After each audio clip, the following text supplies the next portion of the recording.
Olá pessoal, mais uma vez obrigado por estar aqui com o Overtalk Podcast. Eu sou o Nico Lourenço, o apresentador desse show. Hoje tenho o grande prazer de entrevistar a uma pessoa que é considerada um dos artistas plásticos contemporâneos em África, um dos mais relevantes. Ele é natural da Guiné-Bissau, mas já está radicado em Paris, na França, desde 1989. Tenho o prazer de apresentar, dar as boas-vindas ao Nu Barreto. Nu, como está o dia de hoje? Olha, muito obrigado pelo convite. Pronto, é mais uma oportunidade para conversar com pessoas de uma outra rede, de um outro lado, de um outro mundo. E esta oportunidade terá que ser mesmo, digamos, gozado no sentido de ser aproveitado, não é? De ser algo interessante e aos que não me conhecem, que me descubram, aos que já me conhecem também, que ouvem um bocadinho mais de mim e pronto, fica essas saudades. Eu acho que sim, eu acho que sim. Ou seja, provavelmente Nu. Muito poucas pessoas não conhecem o Nu.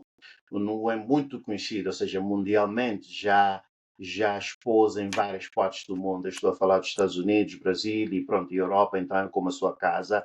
Mas uma das perguntas que me vem à mente primeiro é, ou seja, com esses reconhecimentos que o Nu tem a nível internacional, voltando um bocado para o princípio da sua carreira, alguma vez pensou que haveria de ter essa relevância internacional que tem agora? Olha, não sei se uma pessoa, quer dizer, podemos sonhar no sentido de que sonhar serve para alimentar as nossas esperanças, as nossas perspectivas, às vezes, mas aquilo infelizmente para ali e continuamos com os sonhos a trabalhar. Para lhe ser sincero, também não preciso de muito para lhe ser sincero nesse sentido, para lhe dizer que a minha carreira foi uma sequência de elementos, de factos, de tempos, de eventos que construíram a minha vida, mas o certo é que isto começou desde a infância. Sempre, desde a minha infância, fui alguém interessado pelo desenho. A minha infância foi só desenho, quase, quase, não é? Quando comecei a minha carreira, confesso que nunca, até agora, continuo a pensar de que só tenho que fazer para que as pessoas possam ver o que faço. Não espero nada de ninguém, espero que o meu trabalho seja compreendido e pronto. Tenho por hábito de dizer que do destino sou o destino, sabe? Isto é para explicar que não sei nada do meu destino, só sabe o meu destino realmente. Ele é que pode falar. Vou onde as portas são abertas para mim, onde as pessoas entendem que o meu trabalho tem algo que os interessa. Lá onde não é visto, não é interessante, obviamente que não estarei. Então continuo a trabalhar nesse sentido de propor efetivamente um trabalho crítico que é a minha escritura como artista ou enquanto artista para ajudar o mundo a gritar, a sair daquela concepção das ideologias que, pronto, a minha ideologia artística tende a defender como direito que tenho. Mas nenhum momento eu tinha pensado de que o facto de eu ter esse talento de desenhar ou de comunicar através da arte faria de mim aquilo que sou hoje. Ok. Mas uma coisa que sempre acontece, não é? Para as pessoas que são criadores, que estão aí, pronto, no mercado, que estão no mundo, não é? Que as suas obras têm alcance, pronto, internacional. Acha que, na sua forma de ver, isso, por causa da relevância internacional que o NU tem, isso significa mais responsabilidade social em cima das que o Nu já se propôs anteriormente, mas o fato de ser um artista internacional significa mais responsabilidade do tipo social? Sim, é óbvio que quando atingimos já um certo nível, pelo menos eu falo das experiências minhas e de outras experiências que já conheci, já pronto, convivi de perto, é óbvio até e é normal porque pessoas revêem em si aquilo que são inspirações da sociedade, não é? Ou delas, né? Dessas pessoas, enquanto sociedade. Vêem em si. Então, restringe, restringe o, coisa, o campo em termos de liberdade do artista, no sentido de que já não podes fazer tudo como dantes, não é? Já não podes dar mau exemplo, já não podes fazer algo de mal, não é? Porque há seguidores, há pessoas que estão atentos com o seu trabalho, que se inspiram do seu trabalho. Isto é válido para artistas plásticos, é válido para escritores, é válido para músicos, é válido para o mundo da cultura. Até além, não é? O mundo da ciência também é válido, porque pessoas esperam de nós bons exemplos, não é? E pronto, e eu parto do princípio que esses bons exemplos vou tentar sempre colocar à disponibilidade da sociedade que me deu essa possibilidade de estar entre aqueles que entenderam que faz sentido o que faço. Ok. Voltando, há bocado falou do passado, não é? Voltando no princípio, como é que essa aventura começou para si em 89, a convite do seu tio, né, seu falecido tio, viaja para a França, mas o plano, segundo tenho entendido a sua história, o plano inicial era para que o não se formasse ou estudasse engenharia informática. Explica-me como é que agora estamos a falar aqui com um artista plástico em vez de um engenheiro informático. Olha, não sei se é muito simples resumir isso, mas é verdade que, como dizia, eu comecei muito cedo, desde criança, a desenhar. Quem desenhava para mim era uma pessoa mágica para mim, não é?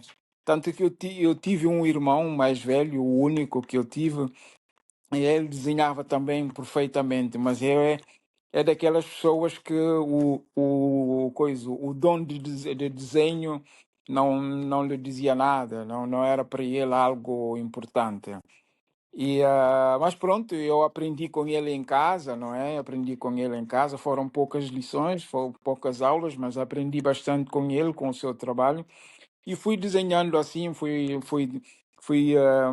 aprendendo como autodidata e pronto. Então fui crescendo assim até conquistar já uma certa capacidade pessoal, dominar já desenhos, conhecendo os segredos dos desenhos e tudo mais. Pronto, fui trabalhando assim. Cresci com essa ânsia, esse amor ao desenho, e aquilo nunca realmente evaporou. Evaporou-se um momento quando este tal irmão faleceu, em 87. Aí pronto, não é questão que tive que, aconteceu que já não tinha motivações mais de pegar numa caneta ou num lápis para desenhar, e pus tudo de lado. Curioso é que aí é que nasceu, nesse período de pausa, não é? Aí é que nasceu a vontade, o amor pela fotografia. Mas o amor pela fotografia foi desenvolvendo aos poucos, não é? Foi desenvolvendo aos poucos. Eu tinha um tio que vivia já em França há muitos anos, e durante muitos anos também ele insistia comigo, comigo não, mas com a minha mãe, não é? De que, pronto, eu deveria sair da Guiné para ir continuar a estudar em França, não sei o quê, pronto. E naquela altura o que me interessava realmente era a engenharia informática, né? Pronto. Ah, passou o tempo e pronto, finalmente fui para a França para continuar a estudar engenharia informática. Os primeiros anos foram bastante interessantes, porque pronto, aí as coisas seguiam os conselhos dos mais velhos, porque eles pronto, não viam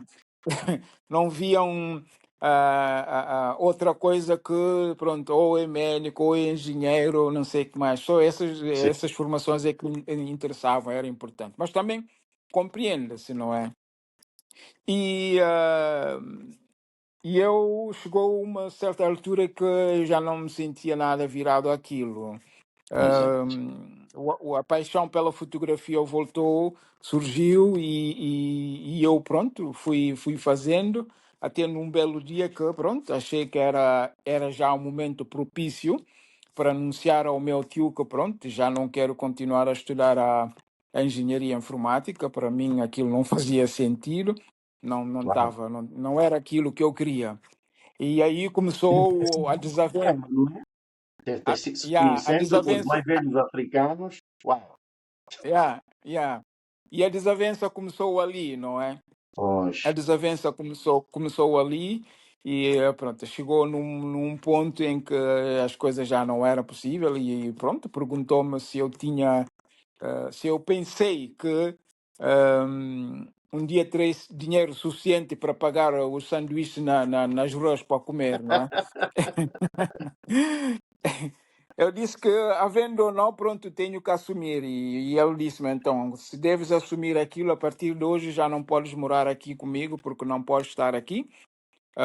A não continuar o curso, tens que arranjar um sítio para ficar. E pronto, foi assim que eu saí da casa do meu tio e fui vivendo a minha vida e pronto, fui me inscrever na escola da escola de arte para estudar fotografias, estudei fotografias e pronto, aos poucos fui andando no mundo da fotografia, continuei, depois retomei os desenhos que eu tinha parado já uns bons anitos, não é? Muito sim. embora quando voltei, nos primeiros anos, quando voltei à França, nem bem assim parei, não.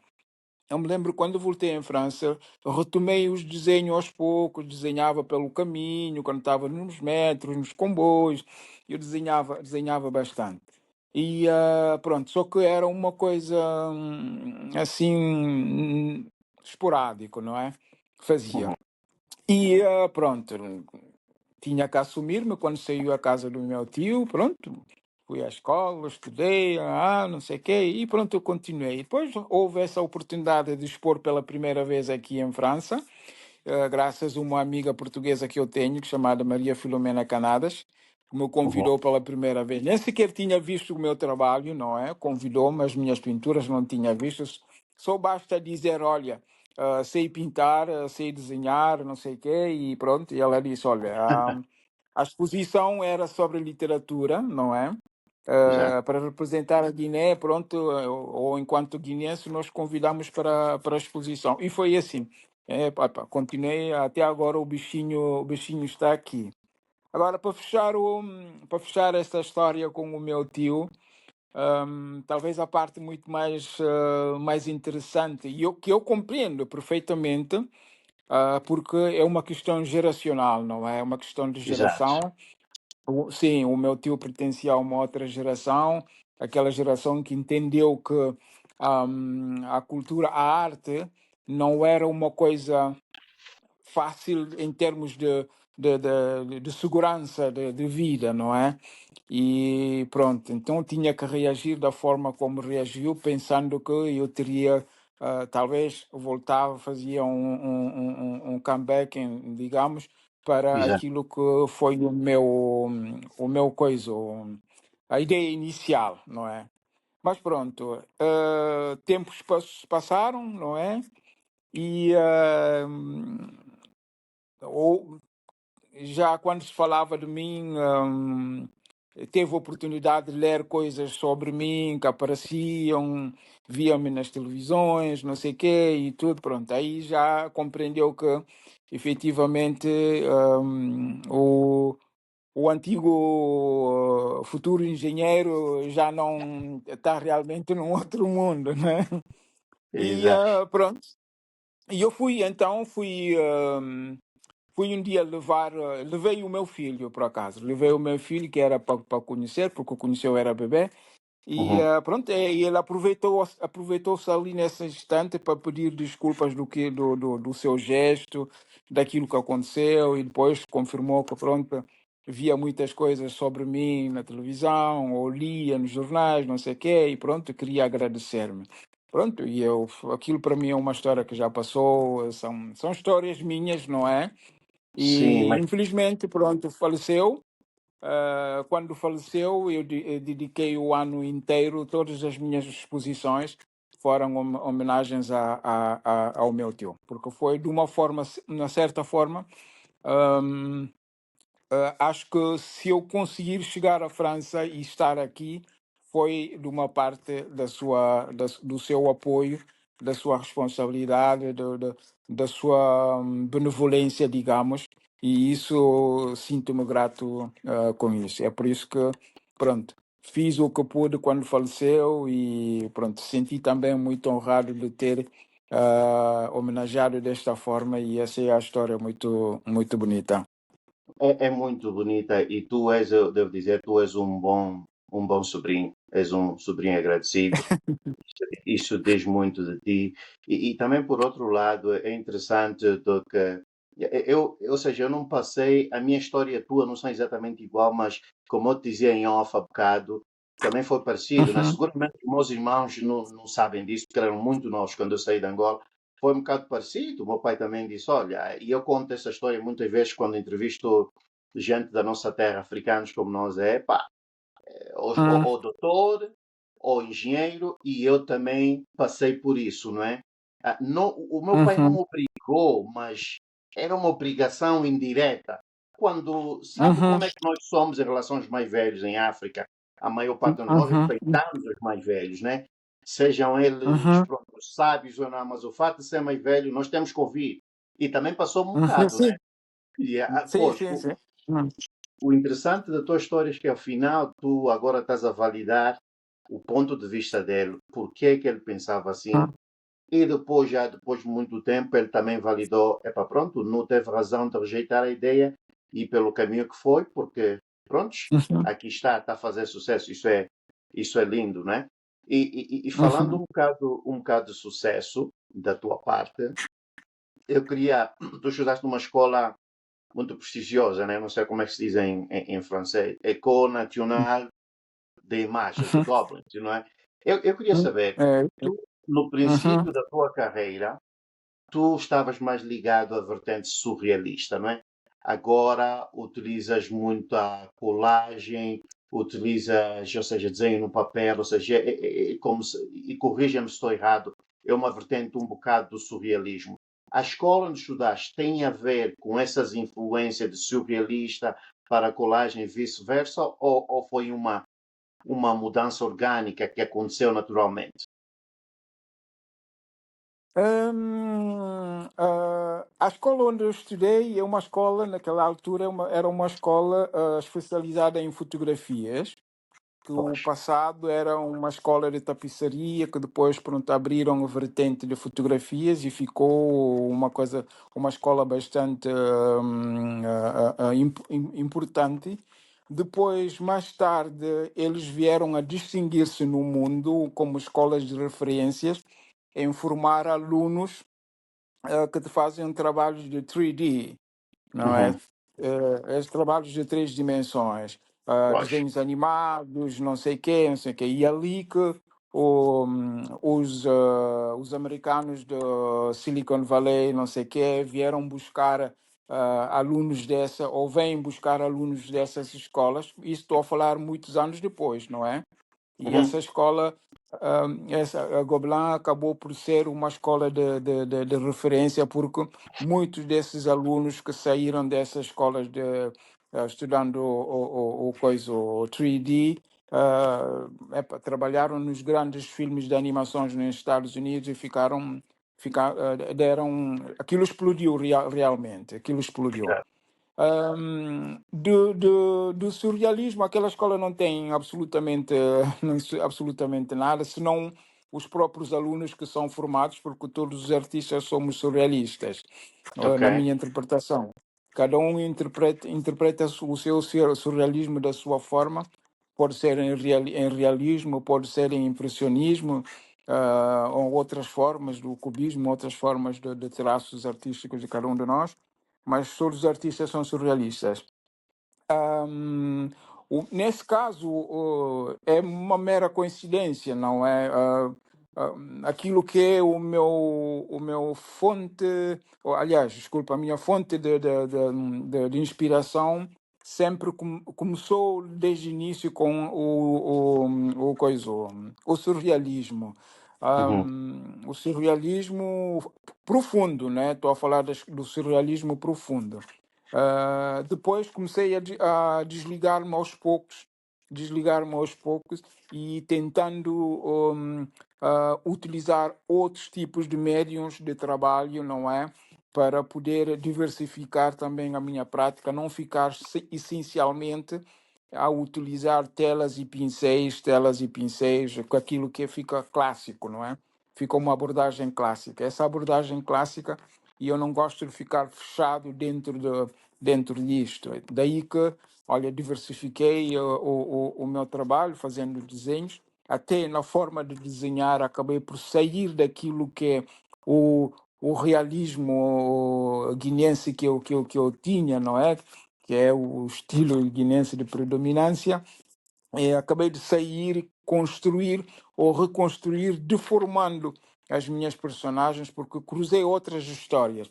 E são histórias da minha vida que construíram-me, deram-me essa capacidade de ter essa possibilidade de inverter, estudar também e conseguir criar personagens que pronto, representam o meu trabalho, são minhas formas de desenhar. E o curioso é que, não estando a desenhar da forma como desenha habitualmente a moda guineense, entendem uhum. muitos que agora já não sei desenhar. Isso é, isso é engraçado. Falando um bocado Uhum. da questão, ou seja, internacional de outros países, não? Os seus trabalhos, como eu disse ao princípio, são expostos em todo o mundo, mas eu tenho curiosidade em saber como é que percebe que o seu trabalho é recebido quando vai, por exemplo, expor em África versus quando vai expor, por exemplo, na Europa.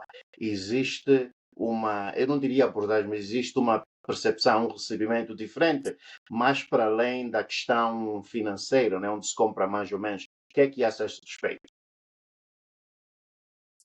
Olha, ah, talvez eu respondia. Sim, bom, cada continente tem a sua abordagem, não é? Relacionado com a percepção que esse continente tem relacionadamente à cultura, não é? Uhum, Propriamente dentro do continente europeu, nos quatro pontos cardinais que tem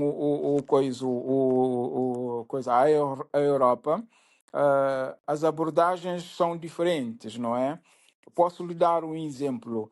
Ahm, Quando da França, Espanha e Portugal, não sei o quê, eles têm uma outra leitura em termos de aquisições, não é? ok, Quando se sobe um bocadinho a partir de Bruxelas, Bélgica para subir já, Alemanha, Holanda e subir para a Noruega, mais acima da Europa, eles já têm uma outra forma, uma outra abordagem da aquisição. São aspectos bastante diferentes, mas são todos europeus. Agora, quando ok, falamos do continente, é óbvio que também deve ter, porque estamos em abordagens de culturas diferentes, formas de pensar diferente, o que é aquilo que é a parte mais relevada da cultura. A cultura cria ou dá, ceifa uma forma particular do comportamento de cada um de nós, não é? Isto é que é a exato, parte relevante da cultura. Então, essas abordagens são extremamente diferentes de um ponto a outro. Sou recebido ah, não me posso queixar, sou recebido de uma forma bastante respeitosa, não é? Digamos, não é? Do meu trabalho e pronto, mas também existe toda uma espécie de arsenal de precauções em termos profissionais que deve acompanhar o trabalho, não é? E as pessoas que me acompanham, a minha galeria, por exemplo, eles exigem que isso seja respeitado, seja considerado quando os meus trabalhos vão a qualquer parte do mundo ou qualquer lado do continente.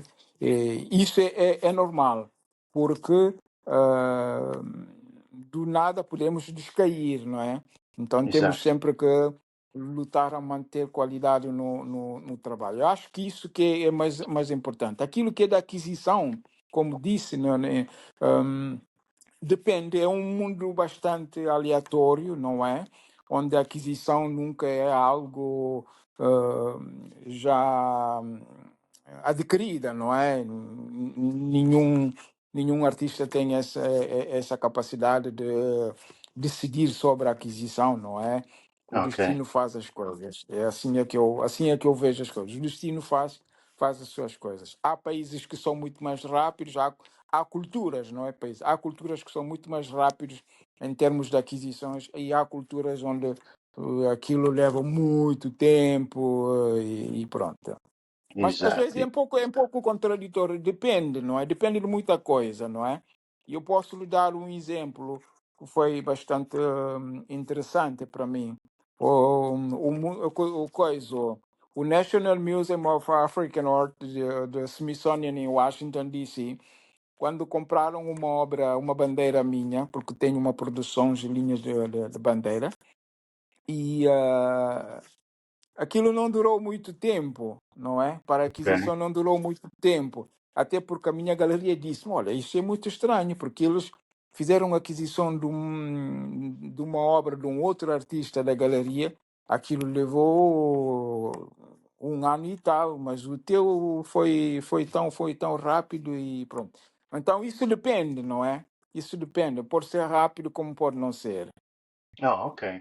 Ah, falou, Hum. falou do seu quadro, que era a questão da bandeira, não é? Estamos a falar do Uhum, quadro que tu fizeste, em que tu transformaste a bandeira dos Estados Unidos com as cores mais típicas das bandeiras da África, não é?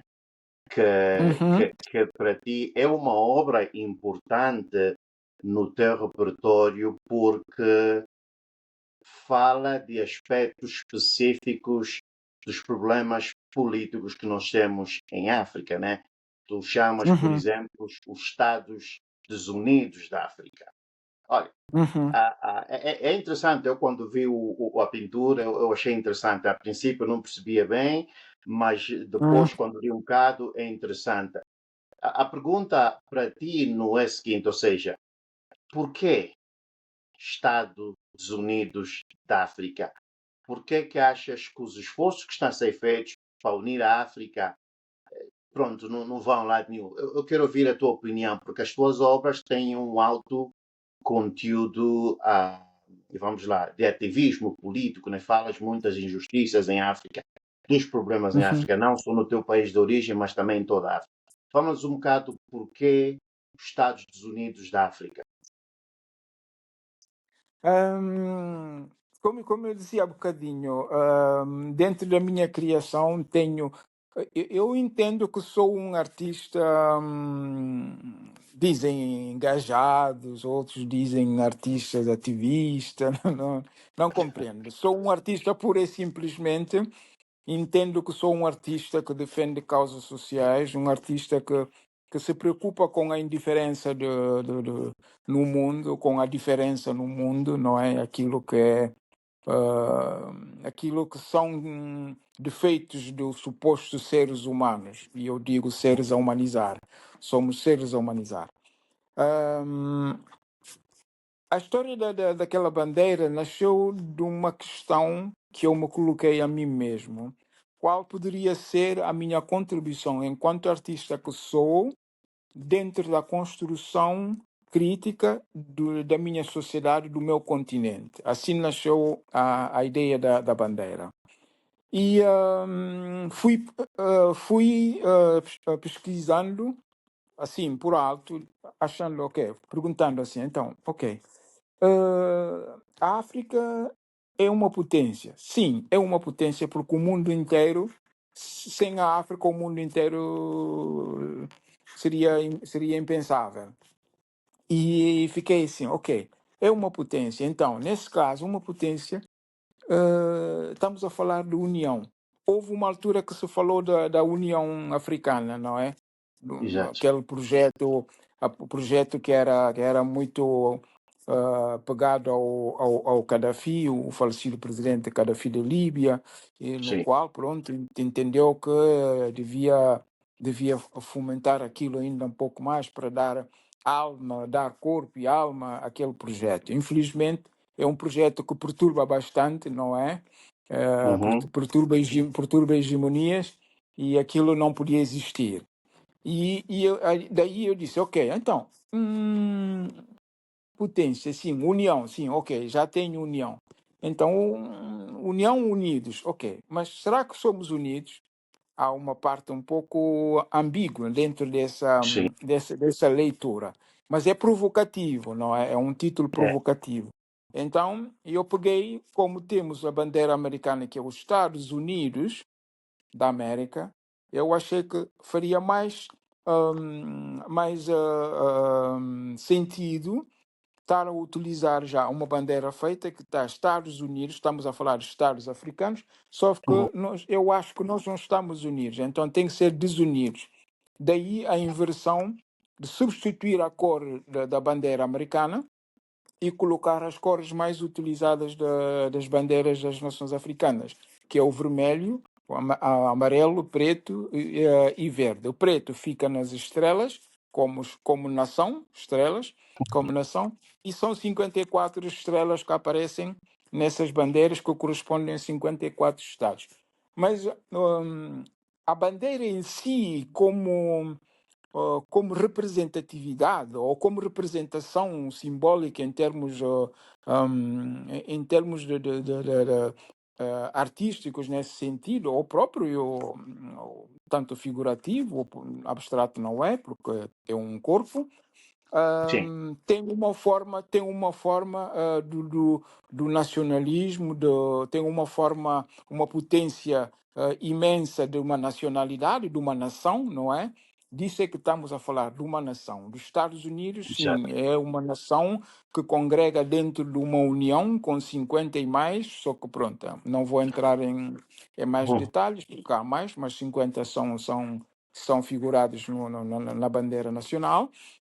E assim também é que eu vou utilizar esta forma. Daí é que eu mudei essas cores, utilizando a bandeira como um pressuposto, mas é para falar da nação, não é? Do peso da nação.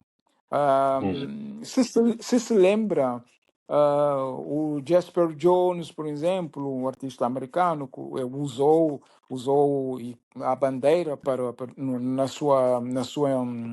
na sua interpretação daquilo que é o Estado americano. E, Exato. sim, pronto, tive a ocasião já em duas exposições de expor com ele, uma exposição de flag. Recentemente tive uma em Stuttgart, em Alemanha. A outra já foi 2 anos atrás, e foi numa fundação em Bruxelas. E o David Hammond também. Tive já a ocasião de David Hammond e Jasper Jones, são os dois artistas americanos que usam a bandeira dentro das suas linhas de crítica, não é? Bastante. Então, Exato. eu fui nesta parte abordar usando essas cores da bandeira americana para criar essa bandeira que eu chamo Estados Desunidos, porque não há União, de África. Agora, só que este é o título principal, mas só que eu vou abordando, a cada bandeira vou abordando temáticas diferentes, tanto que falo da literatura, valores literários, tanto que falo sobre guerras e pronto, por aí fora, o misticismo, pronto, eu falo tudo dessas coisas. Atualmente estou a trabalhar uma bandeira, uma das maiores, não é? Não é a maior, existe a primeira, por acaso, no qual já vou abordar a temática americana. Desta vez já não é os Estados Unidos da África, mas vai ser uma bandeira americana com outras surpresas que são uma contribuição, é sobre uma contribuição intelectual dos negros americanos na construção daquilo que podemos Hum, chamar da riqueza americana, não é? Que não se fala como deve ser. Então interessei-me bastante sobre essa temática e estou a fazer uma bandeira atualmente muito grande sobre essa temática. Então, uau, esta bandeira é uma forma, é a minha contribuição, aquilo que eu acho que fica como uma pertinência questionando a minha própria sociedade enquanto artista, deverá ficar na história também, deverá, entre aspas, não é? Como sendo uma obra que questionou certas práticas, não é? Certas práticas de nós próprios africanos, em falta de coerência com as nossas decisões, com as nossas atitudes, não é? Mas também serve para refletirmos de como inverter a desunião em união. Isto é que exato. é a parte que eu entendo que, pronto, a obra ficará a Eu acho, questionar essa parte. não, eu acho que já está na história a obra, né? Continuamos a falar disso, continuamos a perguntar-te a ti por, como chama, interpretações. Eu acho que essa obra já está na história. E a ideia, depois de ter explicado, a ideia foi genial, transformar a bandeira americana para refletir numa obra, da sua pintura, refletir os problemas que nós ainda temos de realmente formar uma união. Foi perfeito, foi genial, foi genial. Uma outra pergunta que eu tenho nesta mesma vertente é, eu sei que o ano passado foi o centenário de Amílcar Cabral, não é? Uhum, E tu tinhas todo um plano que era de expor as tuas obras na Guiné-Bissau, mas eu sei que tinhas alguma reserva se havia de realizar, se é possível ou não, devido ao clima uhum, político na Guiné-Bissau. E, uhum. infelizmente, não pôde ser, tiveste que fazer. Eu já não me lembro se estava também, tinhas planificado para fazer em Cabo Verde, mas apenas pudeste expor em Cabo Verde, mas não na Guiné-Bissau. Como é que te sentiste, ou seja, por esse evento negativo de não poder ter exposto no seu país, que era o principal objetivo para comemorar o centenário de Amílcar Cabral? Confesso que aquilo para mim foi uma coisa que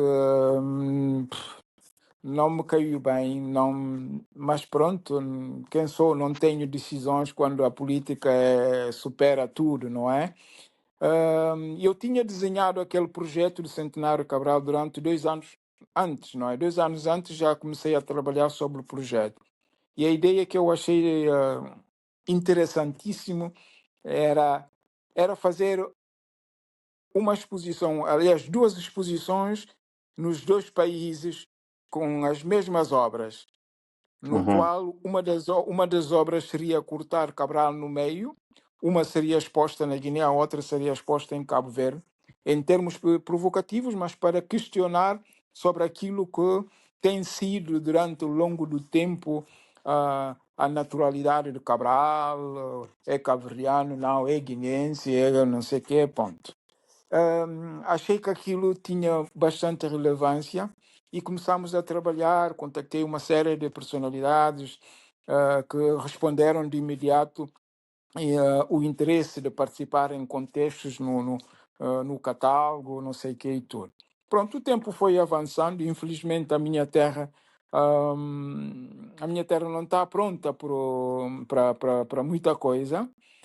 Temos um provérbio na Guiné que é muito significativo. Em Portugal diz é um equivalente, não é? Vou tentar uhum. explicar.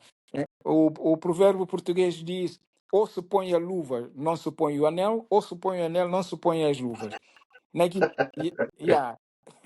Nós na Guiné dizemos não se pode correr e coçar os joelhos ao mesmo tempo. Ou para e coça, ou continua a correr sem coçar. E Ou uma coisa ou dentro outra. ou uma coisa ou outra. Então, dentro desta cena, acabei eu, mais uma vez por ser vítimas dessas inconstâncias todas. E eu percebi logo que isto pode dar problemas, porque já começaram aí a impedir cartazes sobre Cabral serem colados, não sei o quê, não sei o que mais. Eu disse, ok, pronto, isso pode dar muita coisa negativa, não vale a pena tanto aí estar a insistir com isso. E eu vou ficar em Cabo Verde. Foi muitíssimo bem acolhido em São Vicente, no Museu da CNAD, em São Vicente. E a exposição foi inaugurada no dia do nascimento de Cabral e terminou no dia 20 de janeiro, que é o dia do assassinato de Cabral. Olha, foi uma exposição fantástica. Aproveito para agradecer a, há pessoas que foram envolvendo só dentro desse projeto, a Ângela Coutinho, a Paula Nascimento como curadora deste projeto, que é um projeto alongado, não é? Haverá uma segunda parte, já esta segunda parte é uma coletiva de artistas que falarão também sobre Cabral. E pronto, o museu também de CNAD, que me acolheu ali com toda a simplicidade, não é? Toda a simplicidade e os meios que eles tiveram, mas conseguimos montar uma exposição sobre Cabral, uma coisa fantástica, e esta exposição ficará para mim como sendo uma das melhores, ou se não maiores contribuições que eu tentei, não é? Tentei ao meu jeito a render homenagem a quem me deu a nacionalidade guinense que eu tenho. Foram com outras pessoas, mas Cabral estava à frente de tudo, e isso é a minha forma de agradecer. Mas infelizmente a exposição, como dizia no início, não conseguiu ser mostrada na Guiné, lamento imenso. Ficou em Cabo Verde. O antigo presidente Pedro Pires achou que a exposição tinha uma qualidade impressionante, não sei o quê, e que a exposição não podia sair de Cabo Verde e tinha que ser mostrada em todas as partes em Cabo Verde. Então a exposição ficou e eles estão a trabalhar para a apresentação na Ilha de Praia, Hum. brevemente, acho que é abril, uma coisa assim parecida.